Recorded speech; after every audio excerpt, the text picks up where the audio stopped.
But this is the first time I've ever heard that there's a need to condemn and say, yes, but of course they're suffering, but first we need to condemn. Are we out of our minds? Condemning the resistance of the people who are being oppressed and killed, subjected to genocide for 75 years. Are we out of our minds? Are we out of our minds? Are we outside of our minds when we let this ridiculous narrative take hold and spread and then participate in it, nodding our heads like sheep?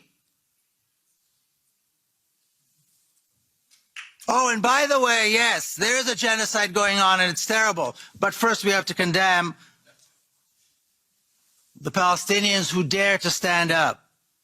Palestinians who have shown an ability to sacrifice and amounts of courage that, as far as I can remember, are unprecedented, facing this horrific, horrific oppression.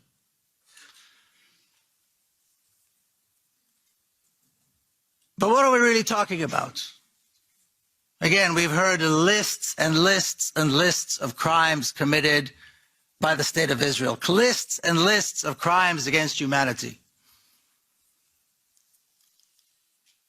And there's always seems to me like there's a little bit of a sense of surprise, a little bit of shock, a little bit as though this was somehow not predictable. What we are seeing now in Gaza was not only predictable, it was preventable. And we did not prevent it. The previous massacre in Gaza was predictable too, and that was not prevented. And we can go on and on and on and on back 75 years. Because what could possibly be expected from an apartheid regime established after a massive campaign, open, massive campaign of ethnic cleansing, massacres, and the beginning of a genocide that is still going on today? What could possibly be expected? That was the founding moment of the State of Israel. Close to 1 million people forced out of their land. God knows how many were massacred. And that was the beginning. That was 1948. So now we're shocked. All these lists and lists and lists and lists, there's nothing new about them. Except this time the numbers are higher.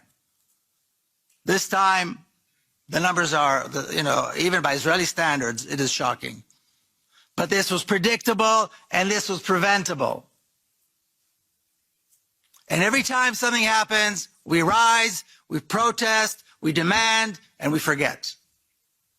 Instead of standing there and demanding an end, an absolute end to the oppression and the killing of Palestinians, an end to it. Not a ceasefire to it, an end to it, a political solution that will guarantee the lives, the security, the safety of Palestinians. That has never been discussed.